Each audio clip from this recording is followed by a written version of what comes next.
Dead body અથવા તો એના અવશેષો પ્રાપ્ત થયા હોવાનું સત્તાવાર અને બિન સત્તાવાર રીતે જાણવા મળી રહ્યું છે। જે ગુમસુદા લોકોના આંકડા પ્રસિદ્ધ કરવામાં આવ્યા છે એમાંય વિસંગતતાઓ છે। સિવિલ હોસ્પિટલમાં જેમણે પીએમ કર્યું એવા સિવિલ સર્જન, એમ્સના સત્તાધિકારીઓ કે ખાનગી હોસ્પિટલો દ્વારા એની હોસ્પિટલમાં કેટલા લોકો, કેટલા મૃતદેહો આવ્યા, કેટલા અવશેષો આવ્યા, એ પૈકી કેટલાના પીએમ કરવામાં આવ્યા, કેટલાના સાયન્ટિફિક રિસર્ચ માટે થઈને નમૂના લેવામાં આવ્યા, એના આંકડાઓ આજ પર્યંત પ્રસિદ્ધ કર્યા નથી। તો અગ્નિકાંડ મુદ્દે લલિત કગથરાના પણ સરકાર સામે પ્રહાર। રૂપાલાને છોડો, વડાપ્રધાન પણ અહીં આવવું જોઈએ।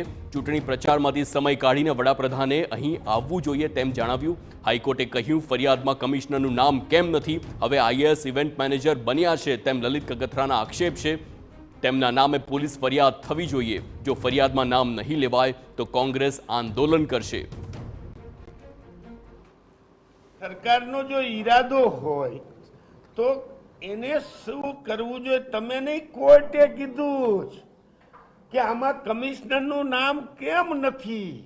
આ હું નથી કહેતો, ગુજરાતની હાઈકોર્ટના જજ કહે છે।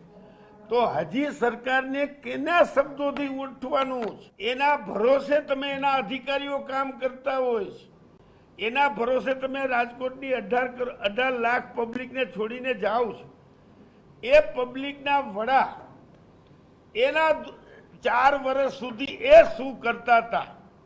કાલે પરેશભાઈ જે વાત કરી, વાત મને બહુ ગમી છે કે અત્યારે જે આઈએસ ઓફિસર છે એ એડમિનિસ્ટ્રેટર નથી, એ માત્ર ઇવેન્ટ મેનેજર થઈ ગયા છે। એ જે